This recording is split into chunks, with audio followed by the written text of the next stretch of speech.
Dieu promet à Abraham de faire de lui le père d'une multitude. Il lui promet qu'au travers de Sarah, il allait lui donner un enfant. Les années passent et l'enfant ne vient pas.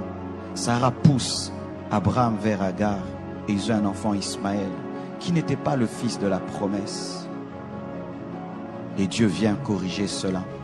Il passe par Sarah afin de demander à Abraham de chasser Ismaël.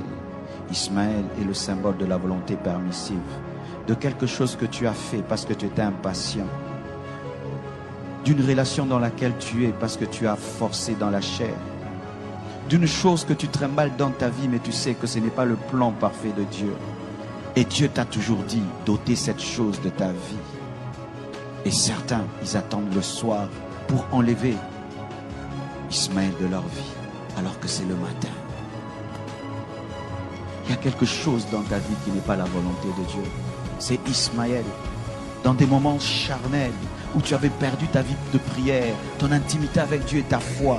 Tu as fait des alliances, tu as engendré des choses, tu as commencé des choses. Mais tu te rends compte quand tu deviens spirituel que ce n'était pas le plan de Dieu. Et Dieu te dit d'enlever Ismaël. Et c'est le matin. Ismaël peut être même un ministère que tu as commencé, mais ce n'était pas le plan de Dieu.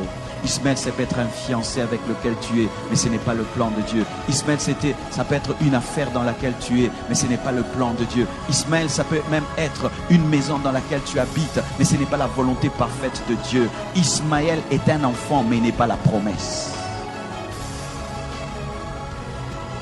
Quand tu as Ismaël dans ta vie, plus tôt tu te débarrasses de lui, plus tôt Isaac grandira, car la présence d'Ismaël met mal à l'aise Isaac. Qui est Ismaël dans ta vie? Un amoureux de Dieu ne tarde pas d'enlever Ismaël. Tôt le matin, il enlève Ismaël. Quand tu te rends compte dans ta vie que ce que tu pensais être le plan parfait de Dieu n'est pas le plan parfait de Dieu, tu peux dire à un fiancé: je pensais que tu étais l'homme de ma vie, mais Dieu m'a dit que moi, je serai une grande servante de Dieu. Je ne peux pas épouser un païen.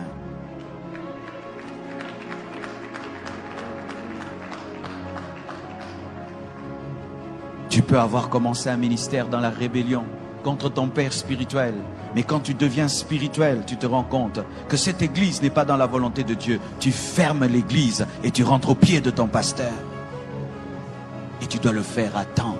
Tu dois le faire très tôt. Qu'est-ce qui est dans ta vie, Ismaël? Lorsque tu as Ismaël dans ta vie, voici ce qui va t'arriver. Ce n'est pas Satan qui te combattra, c'est Dieu lui-même qui va te combattre. C'est lui qui sera ton ennemi numéro 1. Il s'opposera à toi jusqu'à ce que tu comprendras que tu n'es pas plus sage que lui. Enlevez vos Ismaël très tôt. Ne dis pas: je vais le faire dans 1 mois, dans 2 mois, dans 3 mois. Le plan de Dieu va prendre du retard dans ta vie. Je vous assure, mes frères et sœurs, il y a des choses qui prennent 10 ans dans nos vies, alors que ça devait prendre 1 semaine. Tellement que tu as tardé d'enlever Ismaël, tellement que tu as tardé d'enlever Ismaël, et Dieu voit qu'Isaac sera en danger. Tant que tu ne lâches pas la volonté permissive, tu ne vivras jamais la volonté parfaite de Dieu.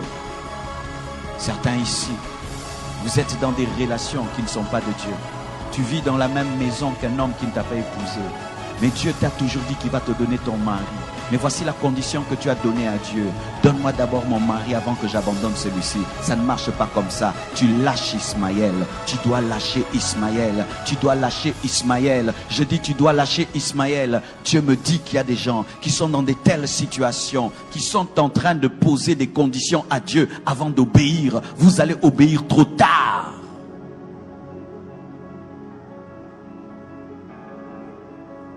Le Seigneur te dit que les affaires que tu fais, ce sont des mauvaises affaires. Tu es en train de gagner ta vie, mais dans le vol. Tu gagnes ta vie dans la magouille. Et il te dit d'arrêter ce travail. Mais tu poses cette condition: Seigneur, tu me donnes d'abord un bon travail et alors j'abandonnerai le mauvais. Non, tu abandonnes le mauvais d'abord et le plan de Dieu s'accomplira.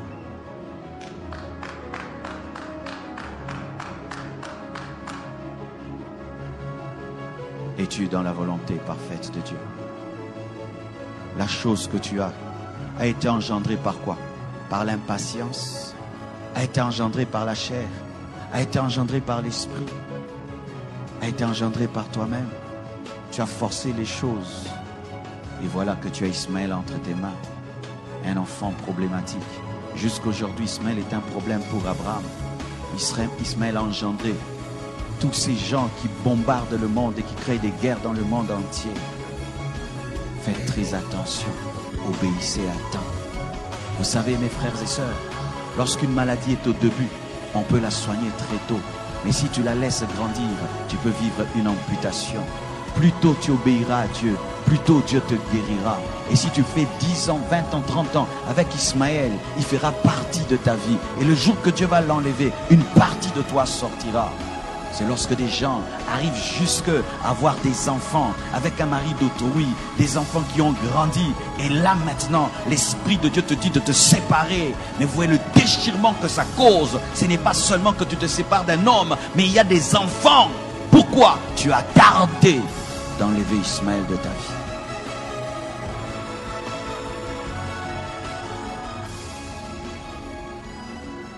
Écoutez, c'est bien.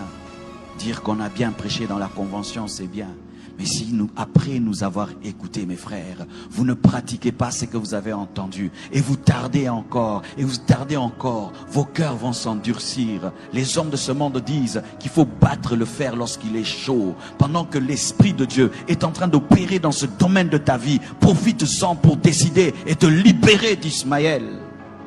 Abraham aimait Ismaël. Ismaël était son fils. Mais quand l'esprit est passé par Sarah pour l'en défaire, très tôt matin, il a obéi. Pourquoi? Parce que s'il faisait 2 semaines, il allait changer d'avis. Je ne sais pas si ça t'arrive.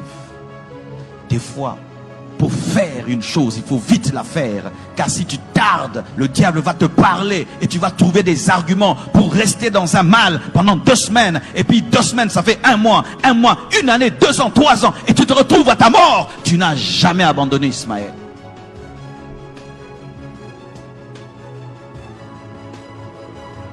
Même si tu vas laisser Ismaël dans le désert en pleurant, pleure, mais laisse-le dans le désert.